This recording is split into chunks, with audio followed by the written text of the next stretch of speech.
2 বছরের এরিয়া বিলের সমস্ত টাকা বিলিয়ে দিলেন গরিব অসহায় মানুষের মাঝে ও মসজিদে। লালমনিরহাটের হাতীবান্ধা উপজেলার গোতামারি ইউনিয়নের আমঝোল নিম্ন মাধ্যমিক বিদ্যালয়ের প্রধান শিক্ষক আবুল হোসেন তার বেতনের 2 বছরের এরিয়া বিলের 5 লক্ষ টাকার শীতবস্ত্র বিতরণ করেন প্রায় 1000 পরিবারের মাঝে। সোমবার সকালে বিদ্যালয়ের মাঠে মোহাম্মদ মুফাজ্জল হোসেন কাজীর সভাপতিত্বে প্রধান অতিথি হিসেবে উপস্থিত ছিলেন সাবেক চেয়ারম্যান ও বিএনপি নেতা আব্দুল জলিল। এ সময় শীতবস্ত্র পেয়ে খুশি হন এসব মানুষজন। আবুল হোসেন কম্বল দিছে, খিচুড়ি দিছে, আমি খুশি আছি আলহামদুলিল্লাহ। ভালো খাক আল্লাহ দেওয়ায়। আবুল মাস্টার আমরা মনে করেন কম্বল দিছে, খিচুড়ি দিছে, আমরা তার খুশি, ওর কাছে দোয়া করান ভালো লাগে। মাস্টার ভালো লোক, এই শীতের কারণে কেউ কিছু দেয় নাই।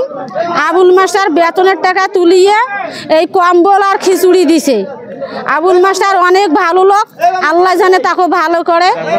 আবুল সাথ দিছে, আমার তো ভালোই লাগলো। আমরা গরিব মানুষ, আমাকে দয়া করছে, খুব ভালোই লাগলো। আর কি আমার বাবা 25 বছর পরে 2022 সালে তার প্রতিষ্ঠানে বেতন হওয়ার পর কিছু এরিয়া বিল ছিল, যেটার মাধ্যমে তিনি নিয়ত করেছিলেন যে কিছু অসহায় মানুষদের পাশে দাঁড়াবেন। তাদের কিছু হালকা পাতলা নাস্তার ব্যবস্থা করেছিল, আবার শীতার্থ বস্ত্র দান করা হলো। এতে আমি অনেক খুশি। আল্লাহর কাছে লাখ লাখ শুকরিয়া যেন আমার বাবা দীর্ঘজীবী হয়। আমার বাবার এই নিয়তটা যেন আল্লাহ দরবারে আল্লাহ খুশি মনে কবুল করেন। আর এরপরেও আমি অনুপ্রাণিত হয়েছি যেন আমিও আমার বাবার মতো কিছু মানুষের সাহায্য করতে পারি, বড় হয়ে যদি মানুষের মতো মানুষ হয়ে তাদের পাশে দাঁড়াতে পারি। এই নিম্ন মাধ্যমিক বিদ্যালয়ের প্রধান শিক্ষক আবুল হোসেন মাস্টার যে এরিয়ার বিলের টাকা দিয়ে যে শীত বস্ত্র বিতরণ করলো, এটা অবশ্যই আমাদের হাতীবান্ধা উপজেলার পক্ষ থেকে একটা প্রশংসনীয় বিষয়। এটা অবশ্যই প্রশংসা করতে হবে। এর জন্য আমরা সবাই মিলে আবুল হোসেন মাস্টারকে ধন্যবাদ জানাই। এখান থেকে একটা শিক্ষা নেওয়া উচিত যেন এই আবুল হোসেনের মাস্টারের মতো আরো যেন আবুল হোসেন মাস্টার তৈরি হয়।